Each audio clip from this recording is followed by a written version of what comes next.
Hi everyone, kia ora, tēnā koutou katoa. My name is Stephanie. I'm originally from Manukau in New Zealand, but for the last 11 years I've called Berlin, Germany home, and I've worked here as a historical tour guide. Today I'm going to talk to you about one of the key moments in the origins of World War II, Adolf Hitler's accession to power. To start with though, I'm actually going to talk to you about this thing behind me here, the Brandenburg Gate. The Brandenburg Gate might look a bit familiar to you. It's one of the symbols here in Germany. It's on the back of our 10, 20 and 50 cent pieces. It went up in 1791. It was the king's entrance into the city, but 15 years later, 1806, a small French guy invaded Berlin and Napoleon marched through the Brandenburg Gate. Now it might also look familiar to you because the night the Nazis came to power, January the 30th, 1933, the night that Adolf Hitler was sworn in as the Chancellor of Germany, the Nazis held a huge torchlit parade through here with their private army, the Sturmabteilung, the SA, the Storm Division. You might have heard them referred to as the Brown Shirts. Now this parade went on for a long time, and the people of Berlin started to get a little bit nervous about how many of these brown shirts there really were. They later found out though, it was actually just the same guys walking around and around in circles. Now while that parade marks the beginning of Adolf Hitler coming to power, this square is also a pretty powerful symbol for when Adolf Hitler left power as well. By the time Adolf Hitler killed himself just around the corner from here on the 30th of April 1945, this square lay in ruins. And when Germany surrendered unconditionally to the Allies, including us in New Zealand, on the 8th of May 1945, the only thing still standing on the square was the Brandenburg Gate, looking a little bit worse for wear. After the Second World War, when Germany was divided by the victorious Allies and Berlin was divided too, the Soviets took the East, where we're standing right now, and the Americans, the French, and the British took the West. Now the Brandenburg Gate was given a little bit of a cleanup, but during the time the Berlin Wall was standing, the gate stood by itself between the East and the West. On the 9th of November 1989 though, the night the Berlin Wall came down, victorious Berliners, many who hadn't seen each other for almost 30 years, got back up on top of the Brandenburg Gate and danced the night away. Now that is a story for another day though. Right now we're going to walk through the Brandenburg Gate over to the Reichstag, the German House of Parliament, and I'm going to tell you about the Reichstag fire, one of the defining moments in Hitler's accession to power. This building right here is the Reichstag, or the German House of Parliament. This building is to Germany what the beehive is to us in New Zealand. It was built in 1894, but at that time Germany was not a particularly democratic place. The emperor at the time, Kaiser Wilhelm II, used to refer to this building as his Reichsaffenhaus, his imperial monkey house. However, it was from the balcony of this building at the end of the First World War in November 1918 that Germany was officially proclaimed to be a democracy and the Weimar Republic began. Now you can see the inscription up there, "To the German people." However, unfortunately, that wouldn't really be the case for quite a few years to come. Now we were talking earlier about January the 30th, 1933, the night that the Nazis came to power and Adolf Hitler was sworn in as Chancellor. Now it's really important to note though that at this time Adolf Hitler did not have an absolute majority. He only won 37% of the vote, and the German voting system at that time was not too dissimilar to what we have in New Zealand. It was a proportional voting system, which meant that he had to create a coalition. Now of course, Adolf Hitler did not want a coalition democratic government. He wanted permanent absolute power.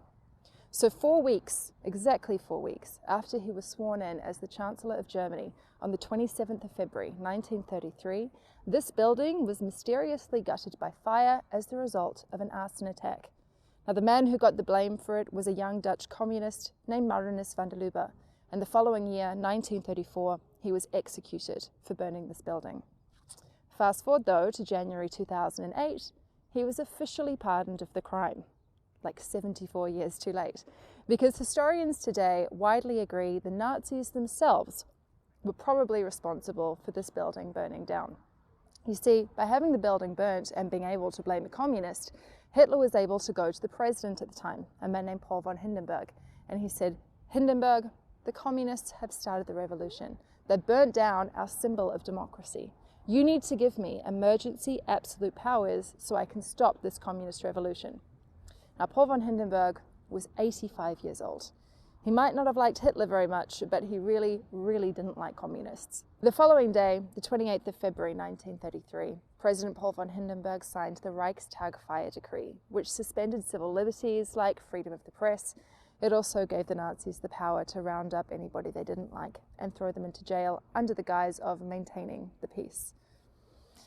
The following week, March the 6th, 1933, democratic federal elections took place, and the communists actually won 81 seats in parliament.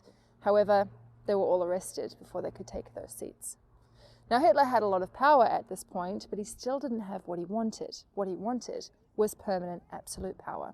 What he needed to pass was the Enabling Act.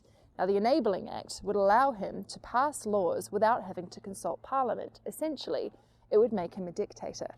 To pass the Enabling Act, though, he needed 2/3 of the vote in Parliament.